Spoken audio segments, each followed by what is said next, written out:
wish I've done this years ago to protect my rod guides. They do get banged up. I'm always taking them camping or throwing them in the truck or in the boat, and they're always getting banged up.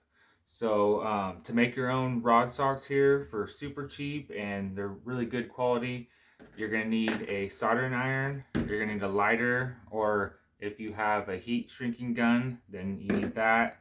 If you don't, that's fine. And then a shot glass, I'll explain later what that's for. And also some nylon wrap cover. It's made for wrapping cords and stuff. I got on Amazon. Make sure you get 1.5 inches. They have different colors. I just got black. I think it was like 10 bucks for 25 feet. And then last but not least, you're going to need 3/8 heat shrinking tube. And make sure it's 3/8. I've tried different sizes, and 3/8 holds the best for the size of the sock. And that's all you're going to need to get started. The first thing is, you want to get your sleeve, and you want to just measure it. So you want to go past your last eye on the bottom there. However far, just make sure you go past that at least a few inches, but not too far. You don't want to go all the way down to your reel there, because you want places to put your lures and your swim baits and stuff like that, so they don't get snagged up on your net. That's why it's super custom, because you're making the exact length for each rod. So I like to go a few inches past, like 5 inches or so past that last eye, and then go to the end of your pole there. And on the very end, make sure you go a couple inches also past your last eye. So a few inches past each eye on the ends, and you just mark it there with your hand, and then we go and cut it with the soldering iron. Alright guys, so the reason you want to use a hot soldering gun to cut this is because the edges will fray, and this cuts it really nice. You just go nice and easy, and just cuts like butter, just like that. No frays or nothing.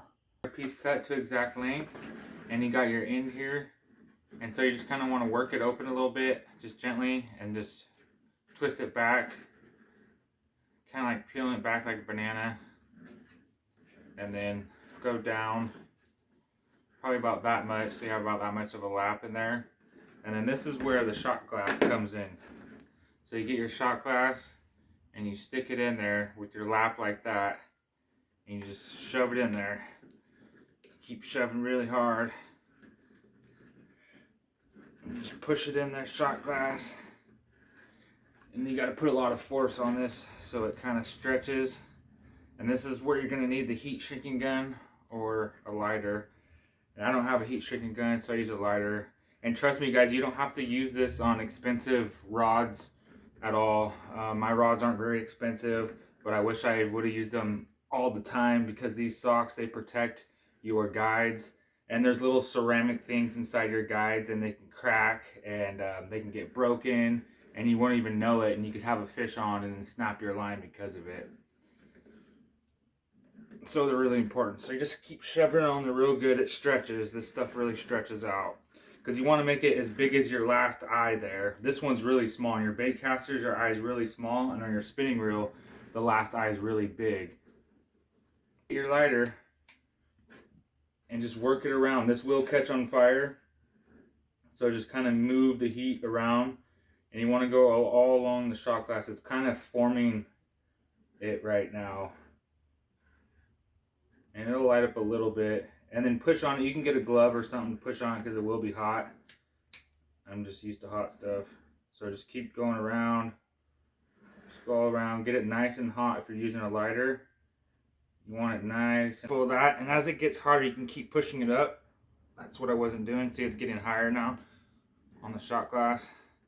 So just be aware of it can pop out. I'm glad it popped out like that to show you guys. So just keep heating it up. You can kind of hold both of them. Hold it on there as you're heating it up. You just kind of want to squeeze it on there. Just push it all on there. And you want to go around the whole thing. Shoved up to real good. And as it heats up, it will stretch a little bit more.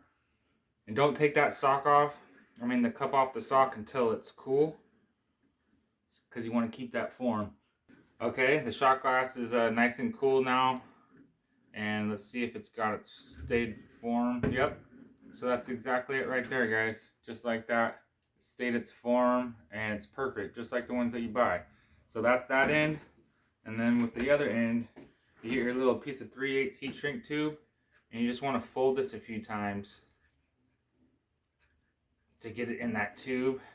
And sometimes on this end, guys, you can cut this with scissors if you're when you melted it, if it melted too thick and you can't get it around, like I almost can't right now, then you can just cut it with scissors. That's okay, because you're gonna burn it off anyways. All right, so there you go. You get it through, and I just get it through like a 1/4 inch or so. And then once you get it through just like that, you get your lighter again. You just heat this puppy up. Alright guys, so that's nice and hot, shrank on there real good. And last step is just to take this back out in the garage and just cut it off with your soldering iron. So here's your last little tip piece right here. So you just got a little bit left on there, and the soldering iron just peels it right off.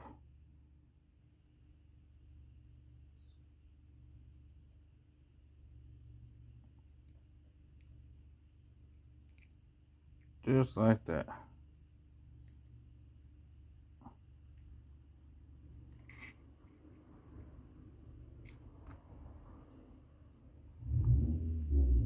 You can kind of just clean it up a little bit.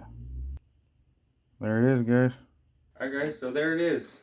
There's your rod sock for $2 to $3 right there. You just made your own nice rod sock. And it just slides on super easy. I just grab it by that right there and just slide it right on. Boom, just like that, guys. There it is. There's your rod sock. Covers all of your guides. And it's super easy to make and super easy to remove too. And also another really cool thing is about these rod socks is when you're carrying like 5 or 6 rods, like I do, even if you have your lures and stuff all near the reels, well, your lines still get tangled up at the end right here.